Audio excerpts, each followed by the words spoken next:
උඩරට කඳු කර සිරියා පරදන උබර මූණ ඇගේ ආයිබෝවන් ජයකිරණ ඔයගොල්ලෝ හැම වෙලේම කියනවා පිරිමි ළමයින්ගේ ඇඳුම් තමයි පෙන්වන්නේ නැත්තම් පිරිමින්ගේ දේවල් කියලා. අපි කාන්තා පාර්ශවයේ දේවලුත් බලමු.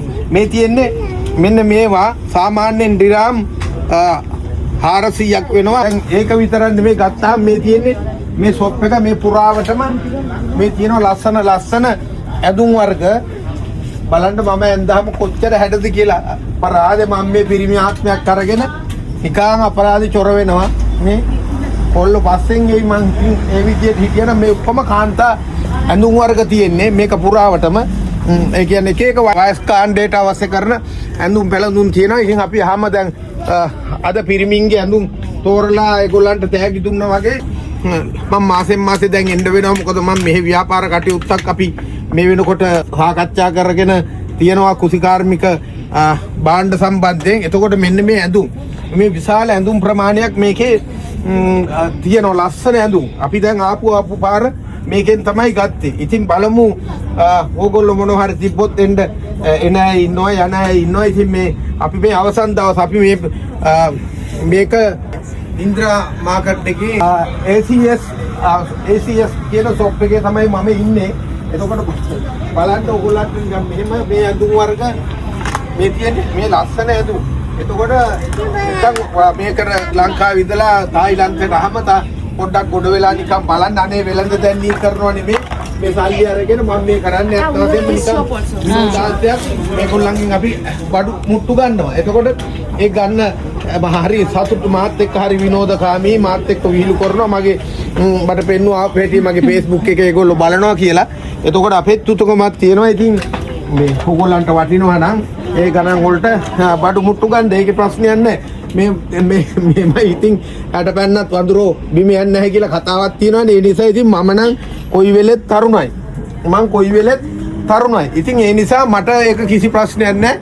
ඕගොල්ලන්ට මේ ඇඳුම් පැළඳුම් වර්ග තෝරගෙන ලස්සන දෙයකට බලන්න මෙතනත් ඇවිල්ලා වෙලාවක කැරකිලා යනකොට මිල ගණන් කොහොමද කියලා මේ චූටි බබාලගේ ඇඳුම් මේ චූටි බබාලගේ ඇඳුම් වර්ග මේ ලස්සනට තියෙනවා. ඉතින් මට දැන් මට කරන්න දෙයක් නැහැ. එක දරුවෙක් මගෙන් මොකද්ද ක්‍රීඩාවකින් සමත් වෙලයි කියලා මට සපත්තු දෙකක් කිව්වා. ඒ ළමයාගේ තොරතුරු ටික මට හොයාගන්න නෑ. සපත්තු දෙකේ සයිස් එක ගන්න.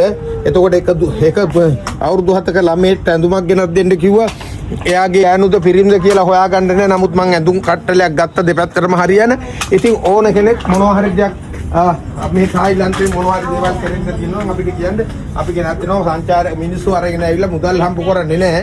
එතකොට ওই ටික තමයි කියන්න තියෙන්නේ. මේ තියෙන්නේ මේ ඔක්කොම බලව විශාල ෂොප් එකට සම්බන්ධ වෙච්ච ෂොප් ප්‍රමාණයක් තමයි තියෙන්නේ.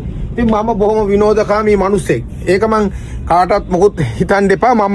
මගේ බිරිඳ දන්නවා මම විනෝදකාමී ඒකනේ. දැන් අපි මං කියනවානේ මං කොයි වෙලේ තරුණ බිරිඳක් ඉන්නේ කියලා. ඇයි ඒගොල්ලෝ මම විනෝදකාමී සතුටින් ඉන්න හොඳ ස්වාමි පුරුෂයෙක්. මට දැන් වයස ගියාට මගේ ජීවිතේ ඒගොල්ලෝ දන්නවා ඕන වයසකට ගිහිලා කටයුතු කරන්න පුළුවන් කියලා. ඉතින් ඒ නිසා මම ජොලියේ ඉන්න මිනිස්සෙක්. ඉතින් අපි වගේ ඇත් එක්ක මගේ සමාජ මාධ්‍ය තුල ඉන්න අයටත් දන්නවා මම විනෝදකාමී වැඩ කරනවා. ඒ වගේම ඔබට දිරිමත් කරන්න අපේ දරුවන්ට අනාගතය හදන්න. ඒ වගේම අපේ රටේ කුසිකාර්මන්තේ මට සල්ලි හම්බ වෙලා තියෙන්නේ මට මේව වෙනුවෙන් වැඩ කරන්න. මට නැත්තම් මේ සුඛෝභෝගී ජීවිතයක් ගත කරන්න. ඉතින් මට පුළුවන් හැම දෙයක්ම කරලා මගේ රටේ ජනතාවට සහයෝගයක් ලබා දෙනවා. විනෝදෙන් ජීවත් වෙන්න කියා දෙනවා. අපි සතුටින් ඉන්නවා. ඉතින් ওই ටික තමයි. ඉතින් ඕගොල්ලෝ තායිලන්තේ රවුමක් ආවොත් එහෙම මේ ඇවිල්ලා ගොඩ වෙලා ටිකක් බලන්න. අනේ මට නම් මේ රුපියල් 10ක ඩිස්කවුන්ට් එකක්වත් දුන්නේ මේ විනෝදයක් මගේ විනෝදාංශේ. ඉතින් ඒගොල්ලෝ මට අදුමුකුත් දුන්නා. මගේ Facebook ඔක්කොම මේක මේ තායිලන්තේ හුඟක් අය බලනවා ෆලෝ කරනවා. ඉතින් ඒ නිසා මේ තායිලන්තෙත් එක්ක මගේ ලොකු සම්බන්ධයක් තියෙනවා. ඉතින් නැවතත් හොඳ වීඩියෝ එකකින් බලාපොරොත්තු වෙන්න. හොඳ ඇඳුමක් මොනවා හරි තියෙනවා නම් මහත්තයාට හොරෙන්ම මට කියන්න මම ඕගොල්ලන්ට ගෙනත් දෙන්නම්. එහෙනම් තවත් වීඩියෝ එකකින් බලාපොරොත්තු වෙන්න. මම ජයකිරණ.